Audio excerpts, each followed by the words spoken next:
luar biasa bijaksana. UAH memberikan tanggapan tentang polemik nasab ini. Beliau meminta untuk menghentikan seluruh perdebatan tentang nasab. Dan beliau meminta untuk MUI turun. Dan beliau juga mengatakan untuk memisahkan antara perilaku ucapan Habib-Habib yang menyimpang dengan persoalan nasab. Jadi ada 3 poin setidaknya yang saya tangkap dari ucapan atau himbauan atau permintaan dari UAH ini. Nanti akan saya tanggapi satu persatu ya. Kita dengarkan dulu petuah bijaknya dari UAH, saudara. Teman-teman, seperti diketahui bahwa polemik tentang nasab sampai saat ini belum juga berhenti. Bahkan disayangkan melahirkan berbagai macam hal yang sangat tidak produktif, baik perdebatan yang tidak berujung, konflik di media sosial, diskusi yang tidak terarah. Bahkan belakangan ini kita mulai juga melihat turunan-turunan konflik di media sosial itu ke dunia nyata, sampai terlahir tindakan-tindakan yang tidak kita harapkan. Untuk itu, dengan segala kerendahan hati, namun juga diiringi dengan ketegasan yang penuh, saya menyarankan dan menghimbau kepada seluruh pihak untuk menghentikan seluruh polemik, diskusi, perdebatan terkait dengan nasab ini, karena kita sangat menimbang dampaknya, akibatnya, dan tentu kita semua, khususnya para ulama, para kiai, para ustadz, sangat memahami tentang tuntunan agama kita. Bagaimana menghadirkan nilai-nilai keutamaan dalam menjaga kerukunan, islah, menjaga maqasid syariah yang 5 aspek itu. Dan tentu kita juga memahami untuk menyelesaikan satu persoalan ada tempat-tempatnya yang tertentu. Untuk itu, bila pun kita bagi 2 persoalan ini, ada persoalan yang terkait dengan ranah ilmiah, ada baiknya kita selesaikan dengan cara-cara yang ilmiah, sebagaimana kita telah terbiasa dengan itu semua, khususnya dalam pembahasan-pembahasan fikih. Saya sarankan akan lebih baik bila di sini seperti MUI menjadi wadah, misalnya wadah yang baik untuk menguji berbagai macam masalah-masalah yang diajukan, khususnya terkait dengan polemik nasab ini. Silahkan diujikan di tempat yang baik. Tentu tidak bisa disebut sebuah pemikiran yang komprehensif, apakah itu namanya tesis atau yang lainnya, kalau belum diuji. Ya, untuk itu ada baiknya hal-hal yang dipersoalkan, baik itu pihak penyoal ataupun juga yang disoal, lalu duduk di situ sebagai penengah para ulama-ulama untuk menilai dengan standar-standar keilmuan yang memang pakemnya telah kita ketahui bersama, sistematikanya juga telah disusun oleh para ulama, telah kita ketahui.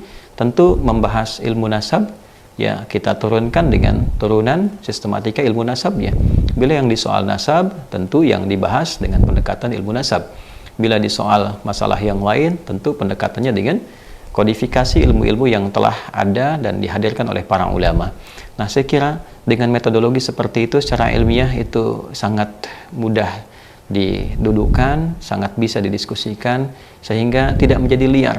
Setiap orang bisa bikin acara, yang satu buat podcast, yang satu membuat tayangan tertentu, sehingga benturannya terasa sampai di akar masyarakat, saling berbalas komentar yang tidak menemukan titik temu, dan ini terasa sangat mengganggu.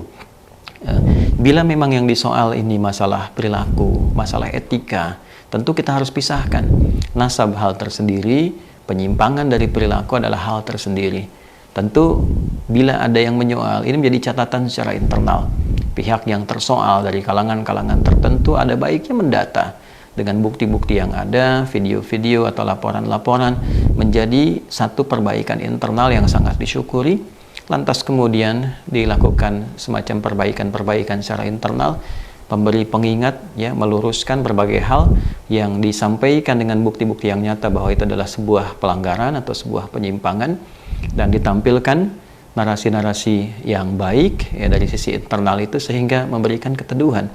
Jika penyimpangan itu merupakan tindakan penyimpangan hukum, ya kita memiliki skema hukum tertentu yang berlaku di Negara Kesatuan Republik Indonesia. Jadi saya kira kita pisahkan antara soalan dalam tanda petik ilmiah atau argumentasi tertentu, ya, sehingga bisa menjadi argumen, tidak menjadi sentimen. luar biasa bijaksana ya. Iya dong, Ustadz Adi Hidayat dilawan. Oke, saya akan preteli satu persatu apa yang diinginkan oleh UAH. Yang pertama, dia meminta untuk menghentikan seluruh perdebatan tentang nasab. Kalau persoalan ini tidak dituntaskan sampai ke akar-akarnya, ya salah satu menuntaskannya adalah negara turun. Setidaknya MUI juga kemudian ikut turun secara kelembagaan, benar-benar mendudukan kedua belah pihak, lalu kemudian di-sharekan secara terbuka biar kita tahu sesungguhnya. Karena jangan juga kemudian mengabaikan bahwa seolah apa yang disampaikan oleh Kiai Imad dan kawan-kawannya, data yang disampaikan oleh para beliau itu tidak diterima oleh masyarakat. Oh, itu sangat diterima. Banyak masyarakat setidaknya yang menerima apa yang disampaikan oleh Kiai Imad dan kawan-kawan. Banyak data-data yang disampaikan bahkan oleh Kiai Imad, bahkan ahli filologi sudah ngomong, Profesor Mahfud MD sudah bicara, kemudian ahli genetik sudah bicara. Akhirnya itu memperkuat apa yang ditesiskan oleh Kiai Imad, bahwa Ba'alawi memang tidak tersambung secara nasab kepada Rasulullah SAW. Jadi untuk menghentikannya harus ada perdebatan terbuka antara kedua belah pihak, ngadu data. Dan kita minta dari dulu sebetulnya untuk MUI turun, jangan sampai berdiam diri secara kelembagaan. Memang harus secara kelembagaan, jangan per-orang-orangan. Buat tim khusus untuk menyelesaikan secara objektif persoalan polemik nasab, mendudukan kedua belah pihak, datangkan para ahli nasab, ahli filologi, karena ini berkenaan dengan sejarah, maka ahli filologi mesti dihadirkan.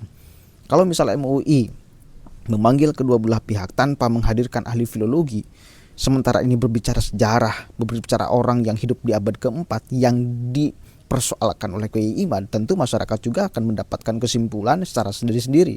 Karena tidak utuh MUI menghadirkan pihak-pihak yang bisa memvalidasi benar-benar secara serius nasab Ba'alawi nyambung atau tidak kepada baginda Nabi SAW. Itu penting.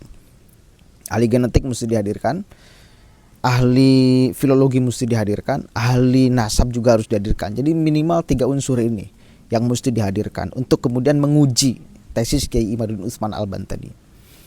Kemudian seterusnya UAH mengatakan bahwa jangan sampai mengkait-kaitkan atau seolah menyatukan antara polemik nasab dengan perilaku oknum habaib yang menyimpang.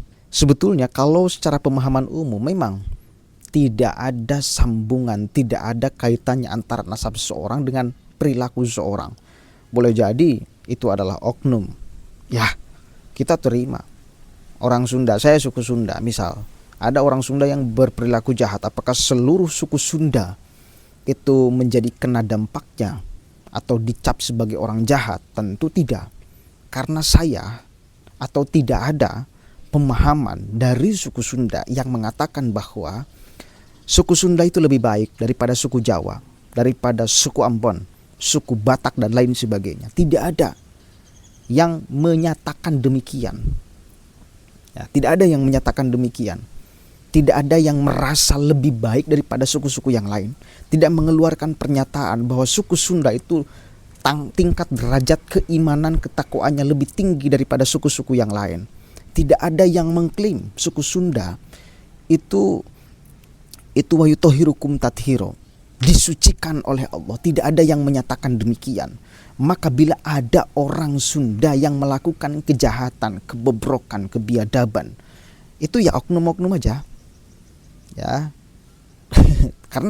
karena tidak ada yang kemudian mengklaim bahwa suku Sunda itu memiliki kebenaran. Tidak ada dari suku Sunda yang mengatakan misal satu suku Sunda yang bodoh itu lebih baik daripada 70 suku-suku yang lain. Gak ada yang ngomong kayak gitu. Tidak ada lagi dari suku Sunda yang mengatakan satu orang suku Sunda yang gila itu lebih mulia daripada suku-suku yang lain, yang baik, yang soleh, dan lain sebagainya. Tidak ada yang mengatakan demikian. Masalahnya di mereka ada, Pak, UAH, yang mengatakan demikian. satu Habib yang gila lebih mulia daripada ulama yang alim, yang amilin. Itu problemnya. Kemudian dari mereka pula yang mengklaim wa yutuhirukum tathiro, disucikan sesuci-sucinya ahlul bait Nabi. Itu problem. Dari mereka juga mengatakan siapa orang yang mengikuti Al-Quran tetapi tidak ikut Habib itu akan tersesat. Problem itu, Pak. Jadi repot kita mengatakan bahwa ini tidak dikaitkan dengan urusan nasab. Ya. Kenapa? Karena ya mereka sudah merasa mulia dengan nasabnya. Merasa hebat, merasa istimewa, kasta keimanannya lebih tinggi daripada yang lain. Karena apa? Karena nasabnya.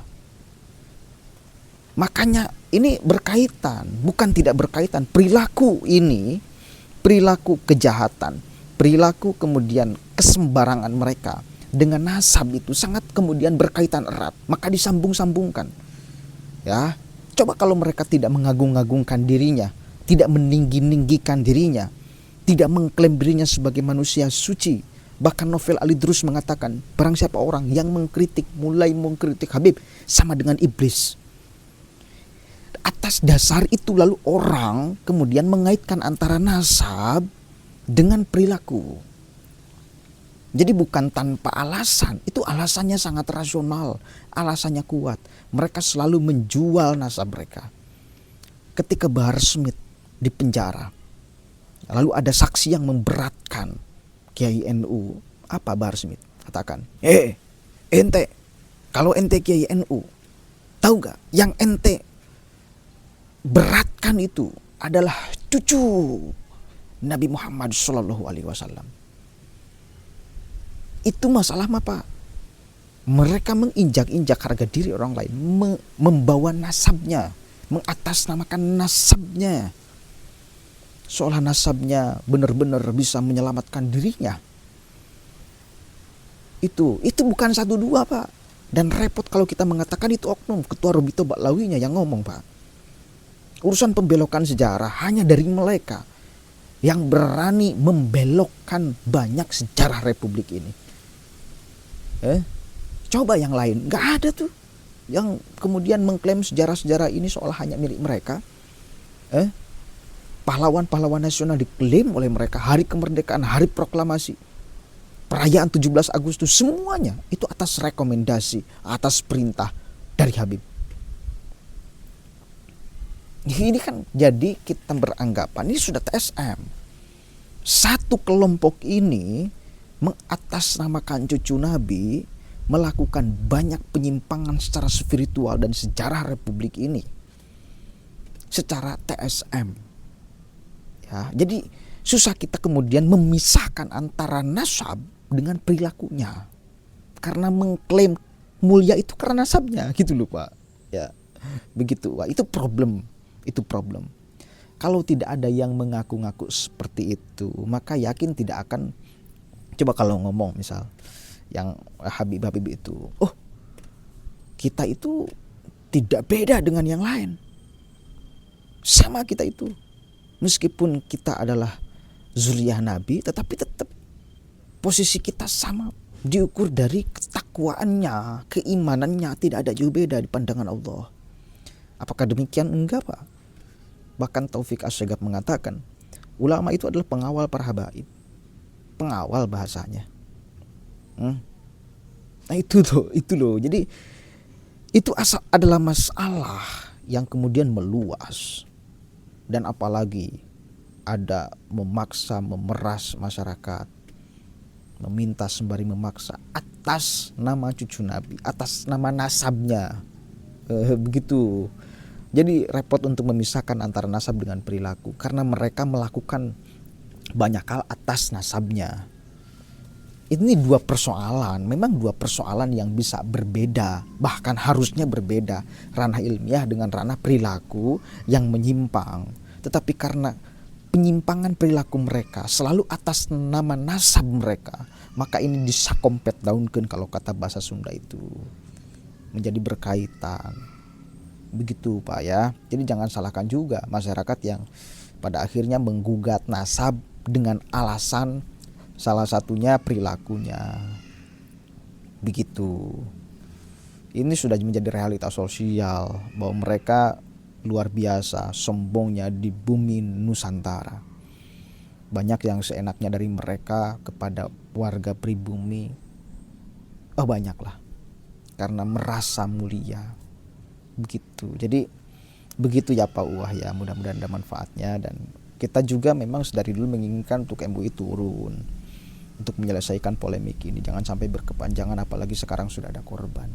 Mudah-mudahan petuah UAH ini kemudian didengar oleh MUI, lalu kita akan segera melihat penyelesaian persoalannya. Assalamualaikum warahmatullahi wabarakatuh.